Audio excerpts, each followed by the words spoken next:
Welcome to the overview of the MCH Innovation Hub Database Practice Submission Process. All practices in the database are assessed along this practice continuum. We have 4 designations in our database. The first is cutting edge, followed by emerging, then promising, and ultimately the best category designation. Each designation builds upon the one before it, and as you move up the continuum, there is more information that is asked from a submitting practice. Pause the video to read through the graphic about the characteristics of each designation.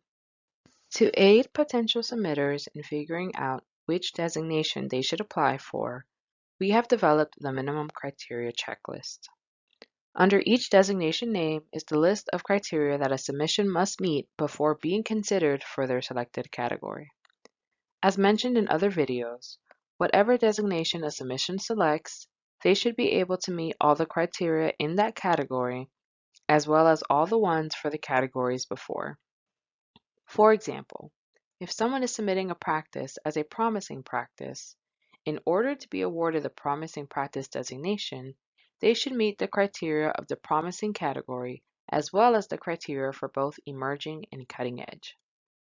This checklist is available on our website for further review, and we find that it is very helpful when folks are considering applying for the database.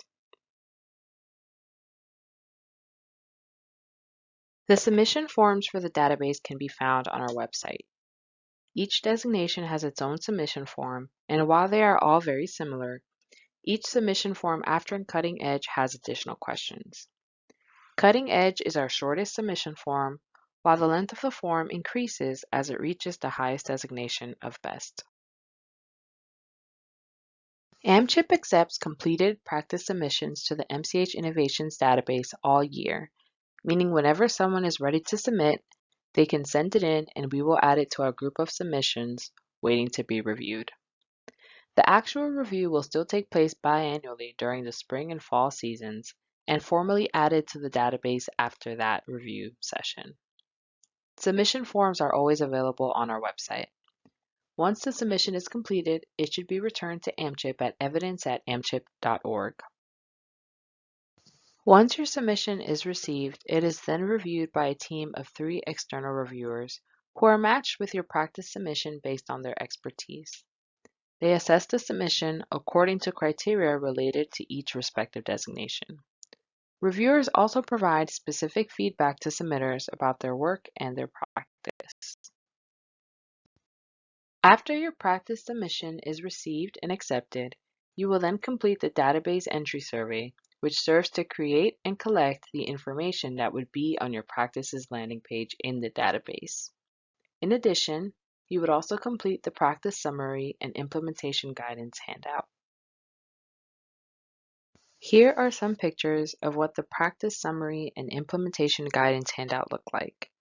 This is what all practices in our database have, which describes the practice, speaks to the practice's foundation, its goals, its evidence of effectiveness, and several other pieces of information that would be relevant if someone wanted to learn more and potentially replicate the practice. A lot of this information already comes from the initial submission form. There are various submission benefits to being included in the database. Having your work in the database allows you to share your success with peers who may want to replicate your work and reach out to you for assistance. Practices in the database also receive national recognition for the work that they do. You can receive feedback and suggestions from MCH experts that have reviewed your work. There is also the contribution to advancing the overall MCH evidence/policy base. Being in the database increases credibility of the program and policy approach. Lastly, as part of the database, it allows you to connect with MCH staff for ongoing technical assistance and support. Here are some tips for submitting. You should write your responses as though the reviewer has never heard of your practice or policy before. Whenever possible, support your answers with evidence and data. Double check that you have responded to all parts of a question adequately. Provide full responses to each question rather than just providing a link to existing reports. Remember that AMCHIP uses the term practice to refer to a program, process, collaborative, essentially something you can implement that is not a policy. Lastly, if something isn't clear or you need assistance, please don't hesitate to reach out to AMCHIP. Our email is evidence@amchip.org.